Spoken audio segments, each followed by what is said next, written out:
Hey, Adam here from Aerial Motion Photography, and in this video I want to share with you something I just learned, give you guys some tips and something that worked for me when your gimbal breaks and you're on the road and you still need to get the shot. Alright, what happened is, as you've seen in my videos and if you know me personally, I have a habit of crashing drones, and for some reason trees is where my drones usually end up in. If you want to see a video on how to get your drone out of a tree, click this up here. It's how to build the drone recovery unit. In this case, luckily it did not stay in the tree, but it did hit the tree and then it fell about 20 feet straight onto the nose. Battery ejected, everything. The first thing I noticed was the crack in the casing. It looked pretty much everything was okay. A couple of propellers flew off, snapped, no big deal. But what I noticed was the gimbal was just overreacting and getting stuck to the side. I turned it on, turned it off, turned it on, calibrated it, and it's still doing the same thing. It would go through the sequence and then just flip and get stuck. Well, I couldn't let that happen. I was about halfway through a very important photo shoot, so what I did, I found some electrical tape. Using the electrical tape was a really simple fix, like a band-aid to help me get through the photo shoot. What I did is I went around the gimbal a few times, and what you have to remember is when you have this thing taped up, it's not like the camera can go up and down. It's in a fixed point. So I chose to angle it about 45 degrees, and I figured when I'm flying it, since I can control the drone, I can get the shot that I want. It's just gonna be more difficult. Once I had this locked in, then I just went around and around with more electrical tape and basically bracing it and just making it as strong and steady as possible. And now I'm going to play a video of what the footage looked like with the gimbal taped up. As you can see, the horizon was pretty straight. That's something that I just had to eyeball, use the electrical tape, and make adjustments like that. But the stability of the camera, that goes out the window because the gimbal's not able to do its job. The gimbal's just taped up. This is almost just like fixing a camera onto your drone. The brain of the drone does not like this tape job at all. When you start it up, it gives you the warning. It says remove the gimbal cover, and the load on the motor is too large. And that's because it didn't let it go through its sequence and it's locking it in there. It still lets it fly.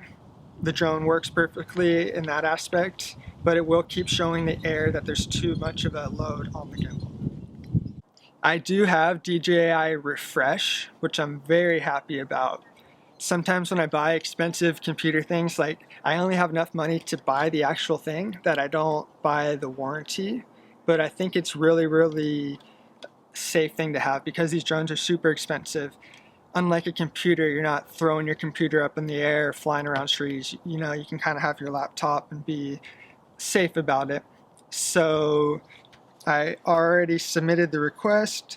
DJI sent me a shipping label, which covers the shipping costs, and also a case number. As soon as I finish this shoot, I'm going straight to UPS and going to put this thing in the mail. Should be 3 to 5 days, and they'll send me back a refurbished or a new one. We interrupt this program to bring you this late breaking news. This is not how I thought the video was going to end. So, you guys heard me talking about the tape and how the tape was helping hold the gimbal in place, and it was working so well, and I was really happy. On my way to the UPS store, I realized that I still had footage on the internal.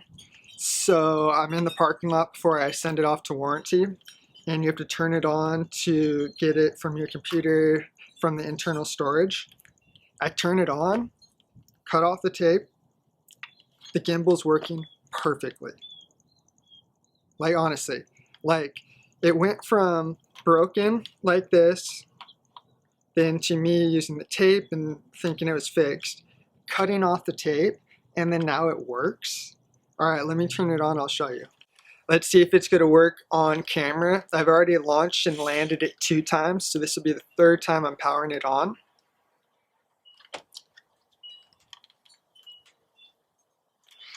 Let's see.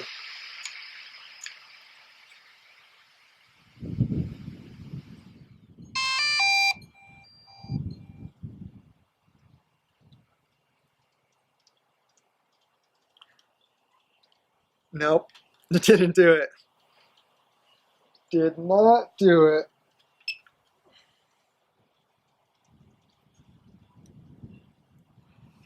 I guess it only worked when I needed it, which is kind of strange.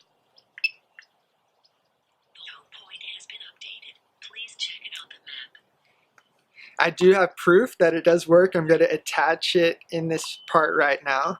So the video that I had from earlier was when it was taped, and that was enough to get me by for the photo shoot that I was doing. But I really wanted to get a little bit more. I wanted to do an orbit around the house and stuff like that. But the only way I could control kind of how the gimbal was going when it was taped, so I'd fly fast and then I'd like hit the brakes, and then it would kind of like give me a good down look. And then if I went one way or the other, I could kind of flick the gimbal a little bit, and I would go like, boom, take a picture, boom, take a picture, and just trying to figure out any way that I could make this work. So it looks like I need to head back to the UPS store. I'm actually going to send the drone off. I thought for a moment maybe I didn't have to, but it was just like a random occurrence. I can't make it happen again. So I'm really thankful I have the DJI refresh. Send it in 3 to 5 business days. I should get a refurbished or a new one. So I'm really excited for that. Thank you all for watching. My name's Adam. Fly safe, take care, peace. So it didn't work. It wasn't a fix. I turned it on and it's still broken. So I think it's just like a one-time thing. Yeah, I still got the video so I can show it.